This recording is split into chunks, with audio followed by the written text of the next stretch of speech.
Masulubong gisugat sa pamilya ni Captain Dennis Sabang Sr. ang iyang patayng lawas nga miabot dinhi sa Subo kagahapon. Si Captain Sabang usa sa mga namatay atol sa pagkalunod sa barkong ilang gisakyan dito sa North Sea duol sa nasod nga the Netherlands. Jinky Bargio, Sugin Limi.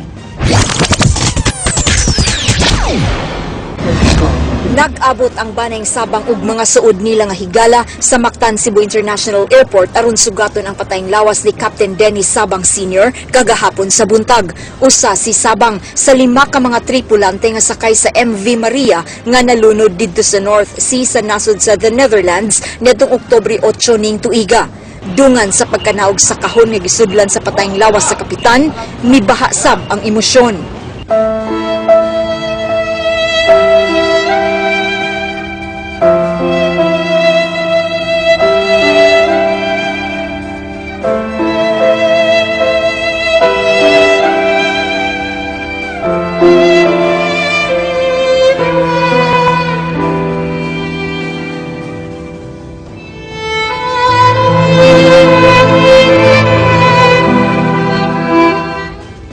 Sa ilang panimay sa Barangay Puente sa lungsod sa Carmen, giandam ang haya sa ilang padre di pamilya.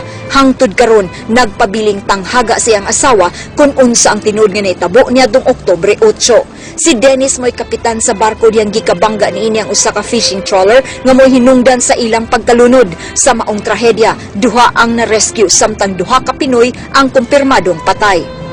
Pagi ka ng klarong report ba kung unsa yung hinungdan, wa sa mika pangutan-an kay ang katong na-rescue di sad Pinoy.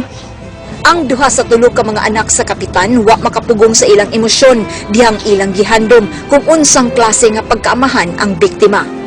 Kanang pantay nga pag-love gani na mong tulo nang way pinalabi ano nya buutan jud kay si daddy sagon sa iya lang ning bantayan kanunay miniyang guidance sad nya kung asa man siya karon na utunta happy siya si daddy kay best dad yun bisag kuan kanang nagdako mayo sa mami kanang gamay ra gid time ba bisag asa mo ron di kanang di lang ni magbiyaan Kailan yapon. Yeah, we love you good. And we will miss you. Nagplano unta ang pamilya nga mobiyahe sa gawas sa nasod inig-abot sa ilang padre di pamilya atol sa iyang bakasyon.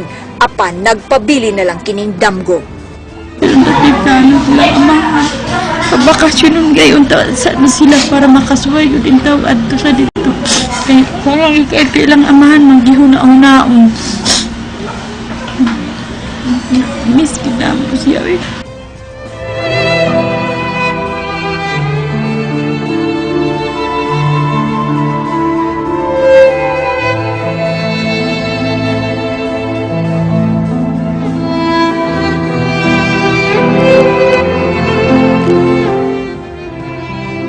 Jinky Bargio, News 5.